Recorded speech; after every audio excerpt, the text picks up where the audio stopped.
What is up, guys? We have the new K1 Pro from PewDiePie and Ghost gaming keyboards, whatever the heck they are, from ghostkeyboards.com. I knew it was Ghost Keyboards from somewhere, but we got the new PewDiePie keyboard. We got a few of the artisan keycaps and then this collector card.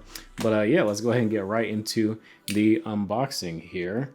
So cut that real quick. Before we go ahead and pull this thing out of the box, take a quick look at the box. Packaging material is very good. I think it looks very cool. I love all the art and the decals around it. And yeah, I mean, honestly, like the way that they have the signature embossed and all that stuff, even the back, how it has like this holographic look, custom PewDiePie keycaps, Bluetooth 5, RGB, a custom PewDiePie Wave acrylic chassis, screw-in what? This thing has screw-in stabilizers? Who knew? Acoustic foam between the PCB and backplate, hot swappable PCB, snappy magnets. I don't know what that is, but we'll check it out and see what it's all about. We got the red switches, and yeah, let's check this thing out.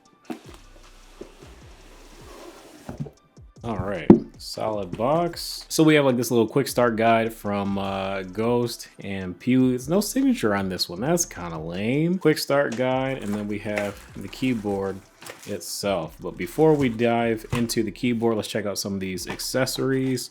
So it looks like there's some extra screws here because they assume you're going to customize it, I suppose. USB-C cable, regular space bar. And then, oh, that's kind of cool. They give you a screwdriver as well as a switch puller and keycap puller all in one. And that's pretty cool too. They give you this small little screwdriver so you can further go ahead and open up this keyboard and customize it. But without further ado, let's go ahead and check out the board. This actually looks pretty clean. But I will say that these keycaps look exactly the same as the old ones. Like, I think these are all the same keycaps, but I think that this is just a new case.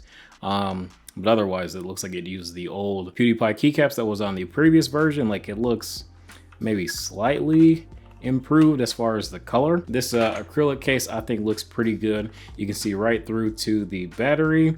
And then I guess all the dampening that they have is going to be in between the plate and the PCB, but nothing underneath the PCB. But you got the battery there and USB Type-C on the left side. This one is a 60%. You do have your arrow keys pre-bound over to WASD. Function key over here.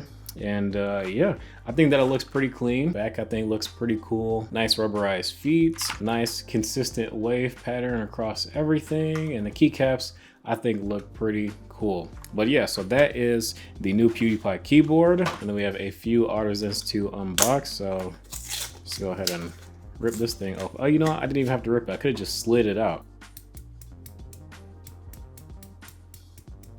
I don't know, this one might have been a waste of money. Bro Fist, now this one is actually pretty epic. This thing looks really clean. The resin job, I mean, it's not perfect, but it looks very cool, I think, especially once we get the RGB shining through it. The katana space bar. I think this actually looks pretty clean. I don't think it matches perfectly with the color scheme, but it does look pretty cool. I mean, ultimately, this is just one really expensive PewDiePie setup that an ultimate PewDiePie fan would love. I just think that all this stuff looks pretty cool, but otherwise, I hardly even watch PewDiePie's videos, to be frank. But yeah, I don't know. Maybe I'm the wrong person doing this unboxing, but to be fair, I've always respected PewDiePie for his dope looking color scheme. And oh, okay, that's kind of cool. You got this little PewDiePie card.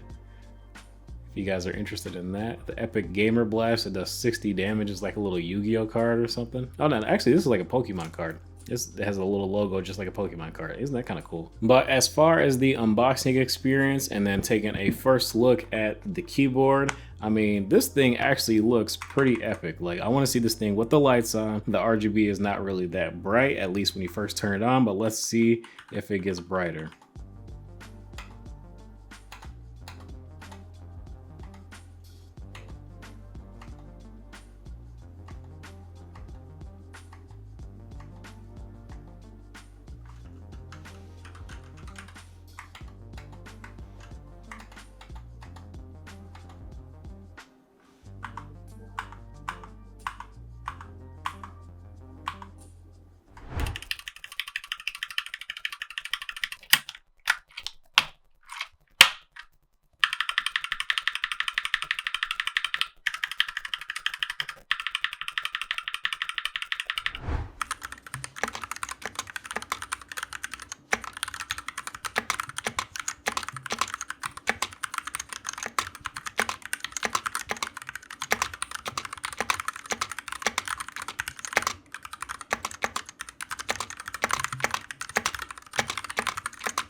Now, just being real with you guys, right now this thing's on sale for like 160 bucks, but it's normally 179, so that's the price that I'm gonna rate this thing at. Is this GK61 that is a pretty improved version of the GK61, and it does have an incredibly unique aesthetic, even if you want to go ahead and swap out these OEM profile.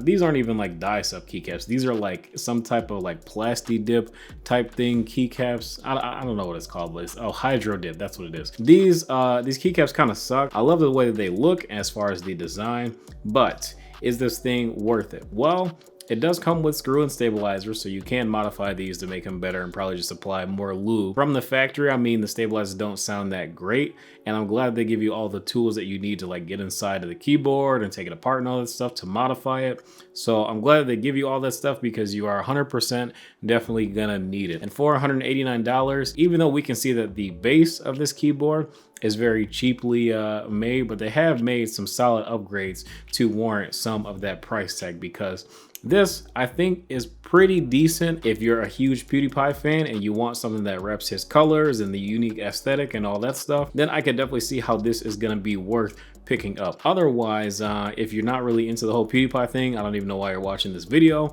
but I think it's cool. Is it a great price?